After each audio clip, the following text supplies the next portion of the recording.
بسم اللہ الرحمن الرحیم۔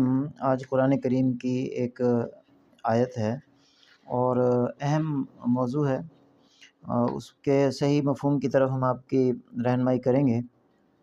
سورہ طارق کی آیت نمبر ہے جی 6 اور 7۔ خلق من ماء دافق یخرج من بین الصلب والترائب، کہ انسان دیکھے اسے کس چیز سے پیدا کیا گیا ہے۔ اسے پیدا کیا گیا ہے ایک اچھلنے والے پانی سے، یخرج من بین صلب والترائب، جو صلب اور ترائب کے درمیان میں سے خارج ہوتا ہے۔ وہ پانی نکلنے کی جگہ بتائی ہے کہ صلب اور ترائب کے درمیان میں سے نکلتا ہے۔ اچھا، اس کا ترجمہ شیخ الہند مولانا محمود حسن نے کیا ہے کہ انسان بنا ہے ایک اچھلتے ہوئے پانی سے جو نکلتا ہے پیٹھ کے بیچ سے اور چھاتی کے بیچ سے۔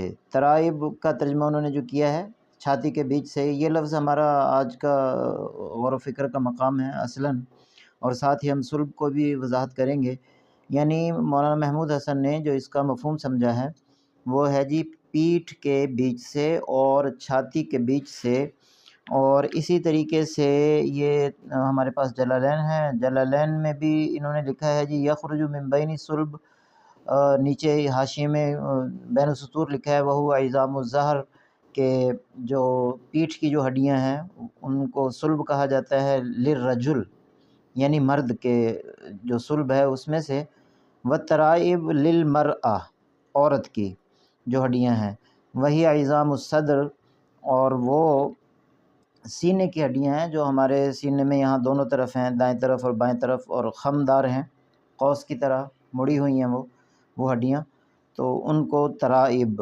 یہ صاحب جلالین نے اس کا مفہوم لیا ہے، اور اسی طریقے سے مفہوم لیا ہے جی شیخ الہند مولانا محمود حسن نے، اور ان دونوں کو ہم نے اس وجہ سے سامنے رکھا ہے کہ یہ کچھ بنیادی کتابیں ہیں۔ اس کے علاوہ جو باقی دیگر تراجم ہیں ان سب میں بھی آس پاس یہی مفہوم لیا گیا ہے۔ صلب مرد کی جو پشت ہے اس میں سے، اور عزائم جو عورت کی، مطلب اکثر یہ کہا ہے حضرات نے۔ اور یہ مولانا محمود حسن جو اس پہ علامہ شبیر احمد عثمانی نے اس پہ جو حاشیہ لکھا ہے، اس حاشیے میں انہوں نے اس کی وضاحت کرتے ہوئے مزید بھی تھوڑی سی اس کی تفصیل لکھی ہے کہ یہ کنایا ہو سکتا ہے پورے جسم سے، کہ انسانی جو پانی ہے، جس سے مرد کا جو پانی ہے وہ جو پیدا ہوتا ہے وہ پورے جسم سے ہوتا ہے۔ اور پھر یہاں سوال ایک پیدا ہوگا کہ خاص طور پہ ان کا ذکر کیوں کیا ہے؟ اگر پورے جسم کا ہی تھا تو صلب اور ترائب کا ذکر قرآن کریم نے کیوں کیا ہے؟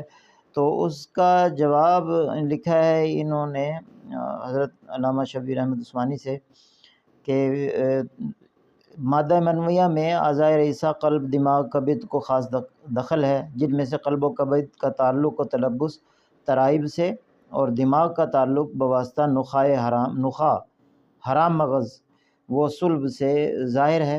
لیکن ظاہر ہے کہ اگر پورے جسم کا ہوتا تو پھر یہاں من بین صلب و ترائب دو جو مخصوص جسموں کے حصوں کے نام لیے گئے ہیں وہ نہیں لیا جاتا۔ یہ ایک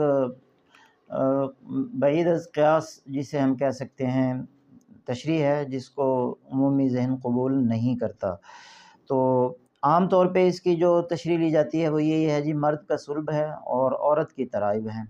اب یہ دو الگ الگ چیزیں ہیں، مرد کا اور عورت کے جسم میں سے اس کو لیا گیا ہے۔ اس سے پہلے ہم تھوڑا سا اس لفظ کو دیکھیں، من بین کا جو لفظ آتا ہے یہ کہاں کہاں قرآن میں آیا ہے اور اس طریقے سے اس کا استعمال ہوا ہے۔ یہ ہے جی سورہ نحل، آیت نمبر ہے ہمارے پاس 66، اور اللہ تعالیٰ ارشاد فرماتے ہیں وَإِنَّ لَكُمْ فِي الْأَنْعَامِ لَعِبْرَةً نُسْقِيكُم مِّمَّا فِي بُطُونِهِ مِن بَيْنِ فَرْثٍ وَدَمٍ لَبَنًا خَالِصًا سَائِغًا لِّلشَّارِبِينَ۔ فرث یعنی گوبر، لید اور گندگی، اور دم خون، ان دونوں کے بیچ میں سے ہم تمہیں لبناً خالصاً خالص دودھ پلاتے ہیں۔ یہ اللہ تعالیٰ نے اپنی نعمت کا اظہار فرمایا ہے۔ یہ اس طریقے سے ہے کہ یہ بالکل ایک طرف گندگی ہے، گوبر ہے، اور دوسری طرف جو ہے وہ خون ہے، اور اس کے درمیان میں سے ہم اتنا صاف ستھرا دودھ نکال کر تمہیں پلاتے ہیں کہ وہ اس میں کوئی گندگی نہیں آتی، کوئی خون نہیں آتا، تو اتنی قریب قریب چیزوں میں سے ہم دودھ کو نکال کر پلا رہے ہیں۔ اچھا، یہ ایک قرآن کریم کے اندر بین کا لفظ آیا۔ پھر اسی طریقے سے احادیث میں دو جگہ دو مثالیں ہم پیش کرتے ہیں۔ نبی کریم صلی اللہ علیہ وسلم نے ارشاد فرمایا، من یضمن لی ما بین لحییہ و فخذیہ اضمن لہ الجنہ، جو آدمی مجھے دو جبڑوں کے درمیان میں جو اس کا جسم کا حصہ ہے اس کی ضمانت دے دے، و فخذیہ، جبڑوں کے درمیان میں زبان ہوتی ہے۔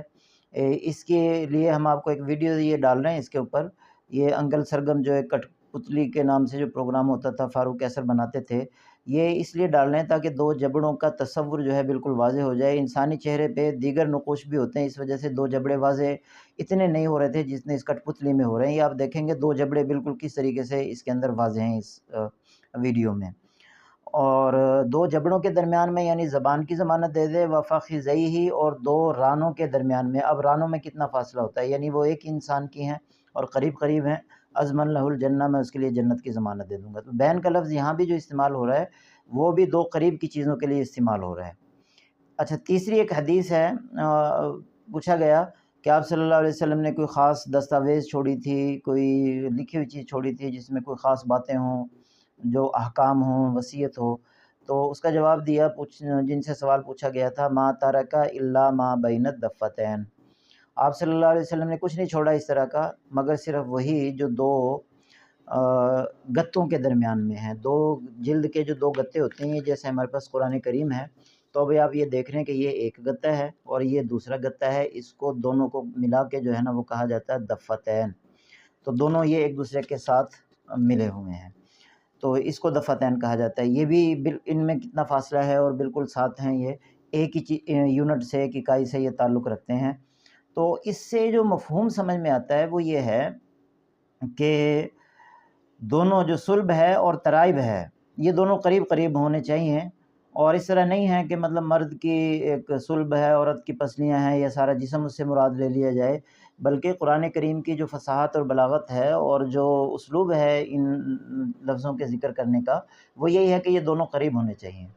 اب صلب تو بہت واضح ہے کہ صلب جو ہے وہ پیٹھ کو کہا جاتا ہے، اور ترائب کے حوالے سے جو یہ کہا گیا کہ عورت کی پسلیاں ہیں، یا یہ کہا گیا کہ وہ مرد کا پورا جسم ہے، تو یہ اس کے قریب نہیں بنتا ہے، بلکہ اس سے انسان کے جو اوپر کا دھڑ ہے اور نچلے دھڑ جہاں سے جوڑ ہے اس کا جو صلب کے قریب ہے، تو صلب انسان کی کہا جاتا ہے پشت کی ہڈی کو جو کمر کی طرف ہے، اور ترائب کہا جاتا ہے اس کی اس ہڈی کو جو آگے کی طرف ہے، اور ترب اصل میں اس ہڈی کو کہا جاتا ہے جو قوس نما ہو، خم دار ہو، اور تھوڑی سی اس کے اندر خم موجود ہو، اور وہ ہڈی انسان کے اگلے حصے میں موجود ہے۔ یہ تصویر میں آپ اس کو دیکھ سکتے ہیں، اور ان دونوں کے درمیان میں سے مادہ منویہ جو ہے وہ خارج ہوتا ہے۔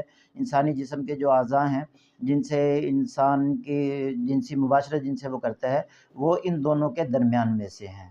تو ترب کا اگر ہم ترجمہ کریں کہ انسان کو پیدا کیا پیٹھ یعنی صلب کی ہڈی سے، اور پسلی نما ہڈی سے، جو پسلی کی طرح خم کھائی ہوئی ہے اور قوس کی طرح ہے، پسلی کی طرح اس کے اندر ایک خم موجود ہے، تھوڑی سی ٹیڑھی ہے وہ ہڈی، ان دونوں سے اللہ تعالیٰ نے انسان کو پیدا فرمایا۔